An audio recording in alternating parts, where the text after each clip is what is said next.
सामाजिक सुरक्षा योजना कव्हरेज मायक्रो फायनान्स आर्थिक साक्षरता कार्यक्रम आणि या विषयावर आपल्याला मार्गदर्शन करण्याकरिता लाभलेले आहेत श्री सुधीरजी धनविजय.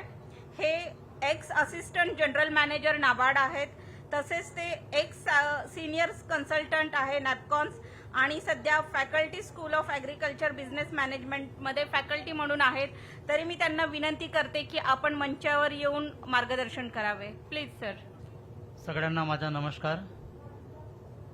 उपस्थित शेतकरी बांधवांनो आणि इतर माझ्या मित्रांनो, सगळ्यांचे इथं स्वागत आहे आणि मी ॲग्रोव्हिजनचा आभारी आहे. त्यांनी मला इथे बोलण्याची संधी दिलेली आहे. मला आठवतं मी 2014 किंवा 15मध्ये असंच एक स्पीकर म्हणून आलो होतो, पण 2019मध्ये मी नाबार्डमधनं रिटायरमेंट घेतलेलं आहे. पण मी नाबार्डशी कनेक्टेड आहे. नाबार्डमध्ये 22 वर्ष नोकरी केल्यामुळे मला जेवढं नॉलेज आहे तेवढं मी तुमच्यासोबत शेअर करतो. विषय पुष्कळ आहेत, पण वेळ कमी असल्यामुळे मी कमी वेळामध्ये तुम्हाला जास्तीत जास्त ब्रीफमध्ये माहिती सांगण्याचा प्रयत्न करेन. किसान क्रेडिट कार्ड सगळ्यांना माहीत आहे, जे शॉर्ट टर्म क्रॉप लोन आहे त्याच्यासाठी दिलं जातं. बरोबर आहे. शॉर्ट टर्म म्हणजे 18 महिन्याचं ते फायनान्शियल असिस्टंट असतं बँकाकडनं.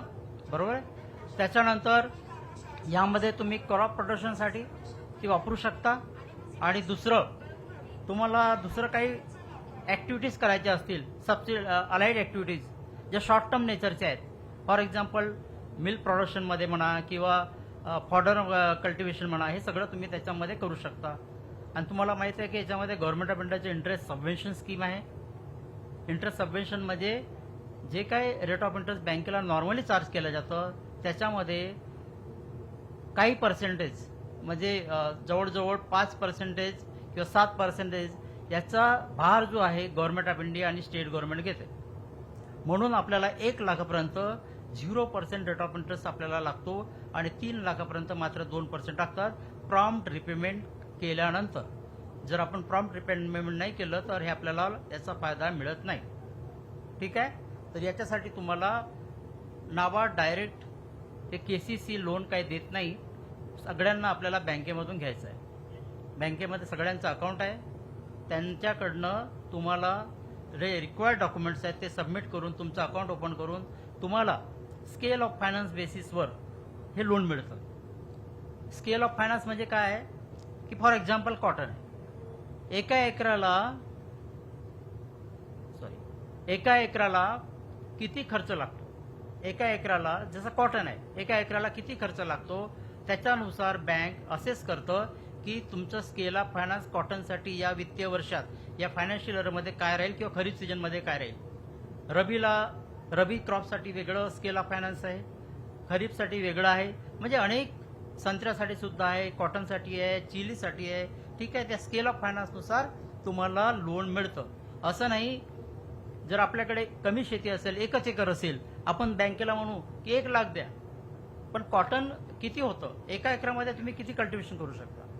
बरोबर आहे. याच्यावर डिपेंड करतं. जास्त तुमच्याकडे लँड असेल तर होऊ शकते तुम्हाला जास्त क्रॉप मिळू शकते.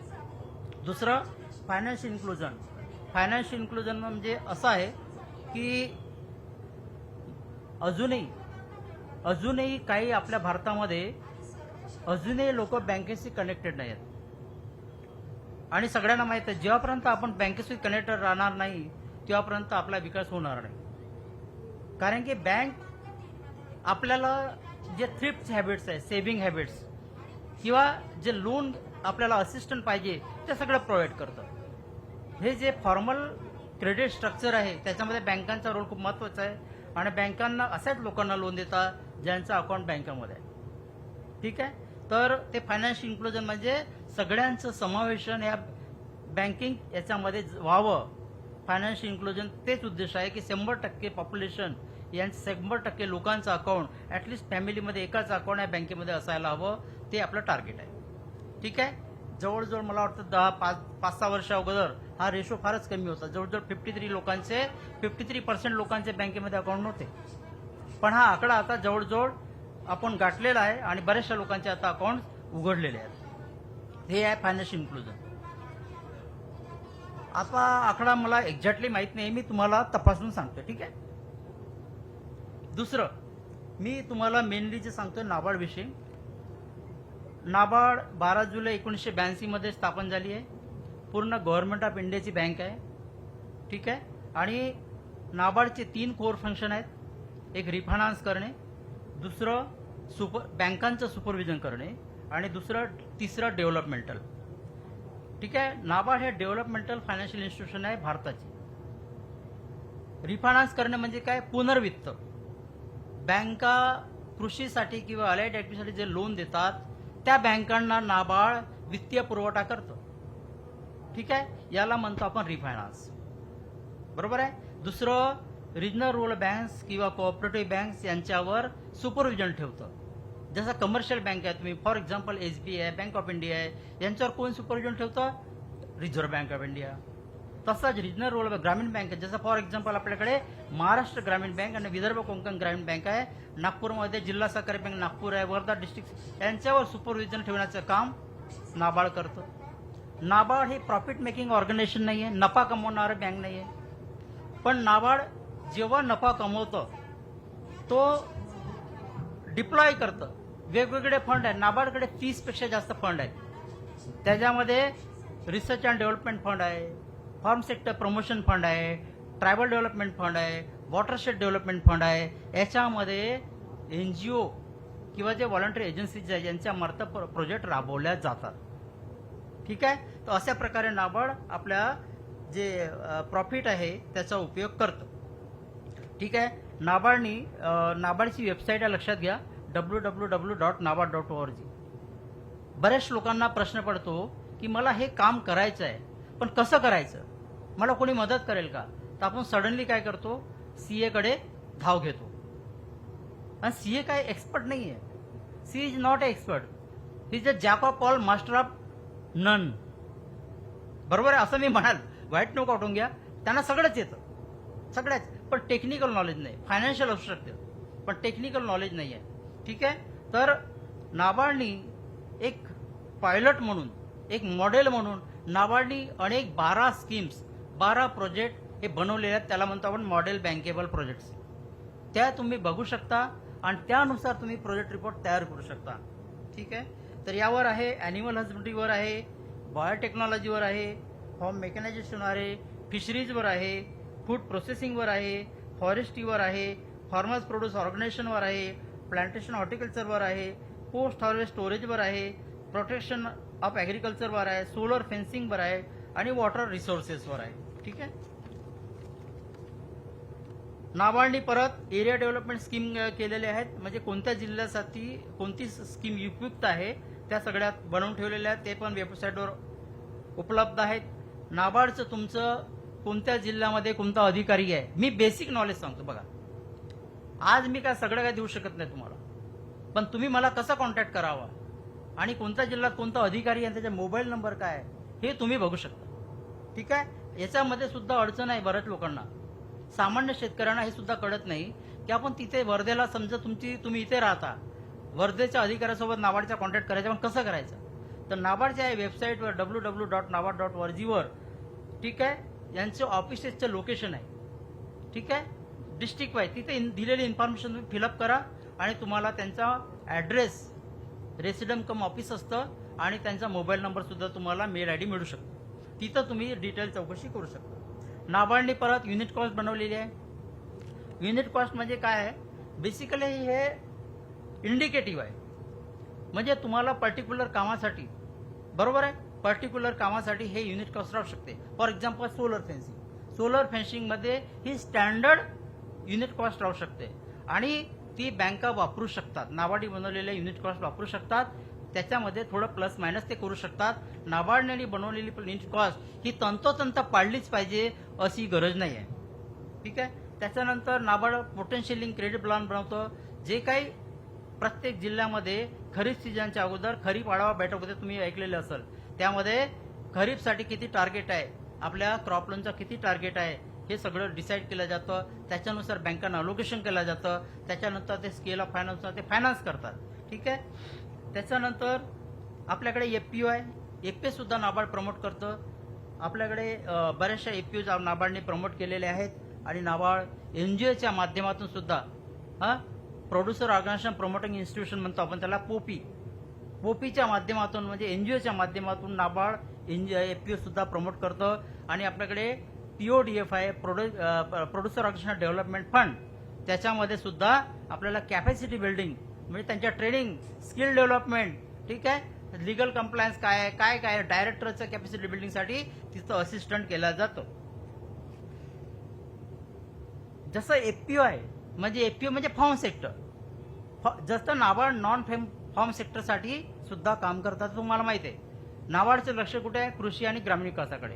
तर ग्रामीणमध्ये कोण राहतात, सगळे शेतकरीच राहतात का, नाही, तिथं शेतमजूर सुद्धा राहतात, तिथे शेतमजूर सुद्धा राहतात, तिथे अनेक सुशिक्षित बेरोजगार राहतात. तर त्यांच्यासाठी ते सुद्धा ओएफपीओ म्हणून ऑफ फॉर्म प्रोड्युसर ऑर्गनायझेशन म्हणून आमच्याकडे एक फंड आहे, त्याच्या माध्यमातून त्याला असिस्टंट केलं जातं. ठीक आहे. नाबार्डच्या 8 सबसिडियरी कंपन्या आहेत. त्याच्यामध्ये नॅप किसान आहे, जे फार्मर प्रोड्युसर कंपन्या आहेत त्यांना नॅप किसानमधून लोन मिळू शकतं. ठीक आहे. नॅप किसान आहे आणि नॅप समृद्धी आहे, ज्याच्या माध्यमातून ज्याच्या माध्यमातून एसएचजी, सेल्फ हेल्प ग्रुप किंवा जॉईंट लायबिलिटी ग्रुप, जीएलजी यांना सुद्धा लोन मिळू शकतं. बरोबर आहे. असे 8 नाबार्ड कन्सल्टन्सी सर्व्हिसेस ज्यामध्ये मी सुद्धा काम केलं छत्तीसगडमध्ये.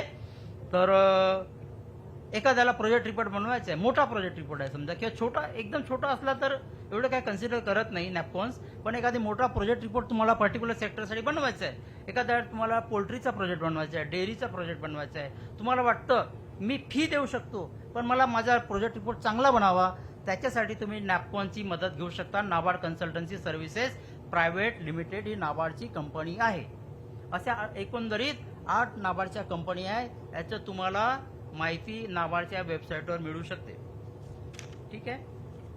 आता महत्वाचं, ज्याच्याकडे सगळ्यांचा इंटरेस्ट आहे, ज्याची माहिती सगळ्यांना हवी आहे, नाबार्डचं नाव बऱ्याच लोकांना, शेतकऱ्यांना माहीत आहे, ग्रामीण भागात माहीत आहे, यासाठी की नाबार्ड हे सबसिडी स्कीम इम्प्लिमेंट करत असतं. नाबार्डकडे बऱ्याचशा स्कीम होत्या. आता नाबार्ड जे 2 स्कीम नाबार्डकडे सध्या आहेत, जे ऑपरेशनल आहेत नाबार्डकडे, म्हणजे नाबार्ड हे कंड्यूट आहे किंवा चॅनल पार्टनर आहे सबसिडीसाठी. त्या स्कीम आहेत agriculture marketing infrastructure. Okay. Agriculture marketing इन्फ्रास्ट्रक्चरची स्कीम आहे, ज्याच्यामध्ये integrated scheme for agri marketing. थोडक्यात सांगतोय, तुम्हाला जर गोडाऊन बांधायचं असेल, कोणा शेतकऱ्यांना किंवा कोणाला गोडाऊन बांधायचं असेल, रुरल गोडाऊन म्हणा, ग्रामीण गोदाम, तर ते बांधू शकतात 50 टनापासून 5000 टनापर्यंत.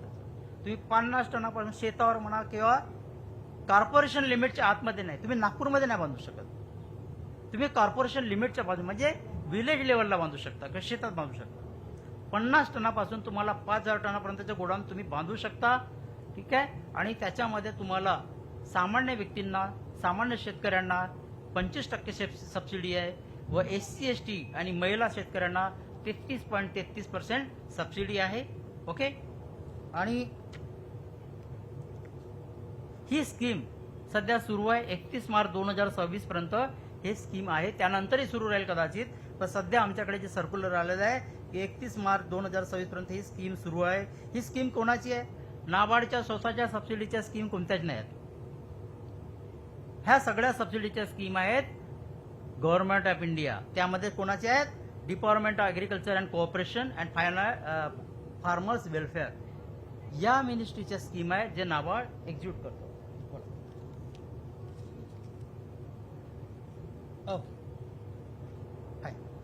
ठीक आहे. आणि पहिलं काय होतं, ज्या सबसिडीच्या स्कीम, समजा तुम्ही गोडाऊन बनलं तर सबसिडीसाठी अप्लाय करायचं, पहिलं ब्रँचमध्ये द्यायचं, त्याच्यानंतर ब्रँचमधून तुमच्या त्यांच्या कंट्रोलिंग ऑफिसला यायचं, झोनल ऑफिसला, त्यानंतर नाबार्डच्या पुणे ऑफिसला जायचं. आता तसं नाही, आता एक PFMS पोर्टल आहे, बँकेने इथे माहिती भरायची आणि 10 वर्किंग डेजमध्ये हे सँक्शन होणं गरजेचं आहे. सबसिडी वर्किंग डेजमध्ये ठीक आहे. नाही 10 वर्किंग डेजमध्ये तुम्हाला सबसिडी मिळू शकते जर गव्हर्नमेंट ऑफ इंडियाकडे नाबार्डकडे सबसिडी आली असेल तर. ठीक आहे. दुसरी स्कीम आहे ACABC. माझे जे स्टुडंट्स आहेत, ठीक आहे, आता मॅडमनी सांगितलं मी फॅकल्टी आहे स्कूल ऑफ ॲग्री बिझनेस मॅनेजमेंटमध्ये, माझे काही स्टुडंट बदले आहेत. तर जे ॲग्रिकल्चर ग्रॅज्युएट्स आहेत किंवा पोस्ट ग्रॅज्युएट आहेत, डॉक्टरेट आहेत किंवा डिप्लोमा इन ॲग्रिकल्चर आहे, त्यांच्यासाठी स्कीम आहे ACABC, agri clinics and agri business center. Okay. यामध्ये तुम्ही ॲग्रिकल्चरचं काही पण ॲक्टिव्हिटी करू शकता. एकदम बेस्ट स्कीम आहे. त्याच्यामध्ये 36% सबसिडी जनरलसाठी आहे आणि 44% सबसिडी SC/ST साठी आहे. याच्यामध्ये तुम्ही राईट फ्रॉम JCB मशीन किंवा ट्रॅक्टर किंवा पोल्ट्री किंवा डेअरी किंवा मशरूम व्हॉट एव्हर तुम्हाला जे पाहिजे ते तुम्ही करू शकता.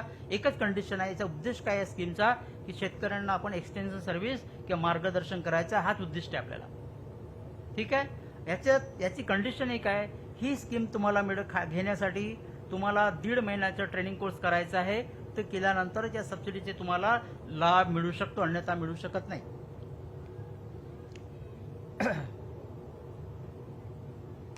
एक नवीन एनकरेजिंग रोल्स इन ॲग्रिकल्चर. ठीक आहे. तुम्हाला माहित आहे की दिवसेंदिवस कृषीमध्ये काम करण्याचं प्रमाण जे आहे ना कमी होत आहे. सगळे लोक, इव्हन मी सुद्धा, मी शेतकरी आहे, पण मलाही वाटतं जर मला कुठं ऑल्टरनेटिव्ह मिळालं मी का शेती करावी. शेती करणं म्हणजे शेतामध्ये राबणं, पाय खराब करणं, चिखलामध्ये जाणं. बरेचसे शेतकरी हे शेती सोडू इच्छितात पण त्यांना ऑल्टरनेटिव्ह नाही आहे, त्यांना दुसरं साधन नसल्यामुळे त्यांना ते फोर्सफुली करावं लागतं, बाय कंपल्शन करावं लागतं. तर ग्रामीण भागातल्या जे युथ्स आहेत, तरुण आहेत, त्यांना शेतीकडे वळवायसाठी, ठीक आहे, एनकरेजिंग रोल्स इन ॲग्रिकल्चर अशी एक स्कीम आपल्याकडे आलेली आहे 2020 मध्ये. त्याचे डिटेल्स मी तुम्हाला पर्सनली वगैरे सांगू शकतो. ठीक आहे. त्याच्यानंतर आपल्याकडे ट्रायबल डेव्हलपमेंटची स्कीम आहे. जे आदिवासी शेतकरी आहेत त्यांच्या गावामध्ये जे पडीत जमीन आहे तिथे 1 एकरामध्ये झाडं लावून देणे, यासाठी नाबार्ड TDF मध्ये फंड देत आहे. त्याच्यानंतर वॉटरशेड डेव्हलपमेंट फंड आहे, ही स्कीम आहे. तर तुम्ही माझा नंबर घेऊ शकता आणि मला तुम्ही नंतर डिटेल विचारू शकता. मी अवेलेबल आहे तुमच्यासाठी. ओके. आणि तुम्हाला रेस्ट ऑफ द इन्फॉर्मेशन तुम्हाला नाबार्डच्या वेबसाईटवर बघायची आहे, www.nabard.org. माझा नंबर आहे 8855928836, 8855928836 हा माझा मोबाईल नंबर आहे. मला कॉन्टॅक्ट करा. मी तुम्हाला पूर्ण तुम्हाला गायडन्स करेन किंवा गाईड करेन किंवा डिटेल इन्फॉर्मेशन पाहिजे असेल तर देईन. तर बस एवढंच माझं ब्रीफ होतं. तुम्हाला काही विचारायचं असेल तर तुम्ही विचारू शकता, नाहीतर आपण इथंच कन्क्लूड करूया आणि मी सगळ्यांना तुम्हाला थँक्यू म्हणतोय. सर, याच्यामध्ये तुम्ही आता जी ॲग्री बिझनेस ॲग्री क्लिनिकची स्कीम सांगितली त्याच्यात कन्व्हर्जन अलाउड आहे का? कन्व्हर्जन अलाउड नाही सर, ते इंडिपेंडंट स्कीम आहे. Either you take this scheme or other scheme. PMEGP समजा आपण याच्यात केली तर PMEGP प्लस हे नाही, असं होईल का? नाही नाही असं होणार नाही. नाही. PMEGP पण गव्हर्नमेंट ऑफ इंडियाची स्कीम आहे. हो. ठीक आहे. पण ती वेगळ्या डिपार्टमेंटची आहे, मिनिस्ट्री ऑफ MSMEची आहे. हो. बरोबर आहे. आणि ही आहे डिपार्टमेंट ऑफ ॲग्रिकल्चर कोऑपरेशन. घेऊ शकतो कन्व्हर्जन्स, बऱ्याच याच्यामध्ये होतं पण यामध्ये होत नाही. याच्यामध्ये सबसिडी एवढी आहे तुम्हाला माहिती आहे. कोणत्या याच्यात कन्व्हर्जन्स होतं? आता आपल्याकडे कोणती स्कीम नाही ज्याच्यामध्ये कन्व्हर्जन्स होतं. नाबार्डकडे अशी कोणती स्कीम अवेलेबल नाही सध्या ज्याच्यामध्ये कन्व्हर्जन्स होऊ शकतो. आता जे गोडाऊनचे जे तुम्ही सांगितलं तर हो. ते SC/ST आणि महिलांना 33%, हो. 33.33%. आता हे तुम्ही सांगितलं की 10 दिवसात सबसिडी येते, तर काही सबसिडीला काही फंडची अडचण आहे का? की आम्ही बघा. ऍप्लिकेशन केले 6 महिन्यापासून आपलं काय हे आलं नाहीये. नाही बरोबर आहे. कसं आहे, जे लोन आहे ना बँक सँक्शन आहे, क्रेडिट लिंक आहे, बँकांना लोन सँक्शन करायचं आहे. आणि हे PF जे पोर्टलचं नाव सांगितलं मी तुला, PFMS, या पोर्टलला त्यांना अप्लाय करायचं आहे. पहिले ॲडव्हान्स सबसिडी सँक्शन होतं. ठीक आहे. म्हणजे तुमचं काम सुरू राहतं, 50% ॲडव्हान्स सबसिडी मिळतं. त्याच्यानंतर कंप्लीट झाल्यानंतर CNE सर्टिफाईड केल्यानंतर किंवा इंजिनिअरिंग सर्टिफाईड केल्यानंतर रिमेनिंग सबसिडी मिळते इन्स्पेक्शन केल्यानंतर. आपल्याला कसं आहे, नाबार्डकडे याच्यासाठी फंड अवेलेबल ऑलवेज राहत नाही आहे. कधी कधी गव्हर्नमेंट ऑफ इंडिया ॲडव्हान्समध्ये पार्क करतं फंड. जर पार्क केलेलं असेल किंवा तर तुम्हाला 10 दिवसाच्या आतमध्ये सँक्शन झाल्यानंतर हे तुम्हाला सबसिडी मिळेल. आणि सबसिडी मिळत नाही. सबसिडी हे जाते सबसिडी रिझर्व्ह फंडात. तुमचा एक सबसिडीचा रिझर्व्ह फंड राहते, तो त्यांच्या अकाउंटमध्ये जाते. ठीक आहे, डायरेक्ट लोनच्या अकाउंटला जाईल ना, लोन मधल्या. हा लोन मध्ये. पण पहिलं ह्या अडचणी यायच्या. आता जेव्हापासून हा पोर्टल बनला ना, तेव्हापासून तुम्ही ट्रॅक करू शकता. पहिलं काय होतं, जेव्हा मी होतो इथे तर अनेक लोकांचे प्रॉब्लेम्स होते. सर या माझ्या सबसिडीचं काय झालं. आम्ही सुद्धा पुण्याला विचारून सांगत होतो फिजिकली. आता काय तुम्ही पोर्टलवरून नाही का ट्रॅक करू शकता. ठीक आहे की करंट पोझिशन काय. आणि किसान क्रेडिट कार्ड बद्दल जरा थोडंसं अजून जरा विस्तृत सांगा ना. किसान क्रेडिट काय, क्रॉप लोन आहे बेसिकली. कार्ड म्हणजे कार्ड नाही आहे. आलं लक्षात. एक अकाउंट आहे तुमचा, क्रॉप लोन अकाउंट आहे, ज्याच्यामध्ये तुम्हाला क्रॉप प्रोडक्शनसाठी पिकाची प्रोडक्शनसाठी तुम्हाला लोन मिळतं. 18 महिन्याचा पिरियड असतो. शॉर्ट टर्म लोन यालाच म्हणजे शॉर्ट टर्म लोन आहे 18 महिन्यापर्यंतचं. ओके. त्याच्यामध्ये तुम्हाला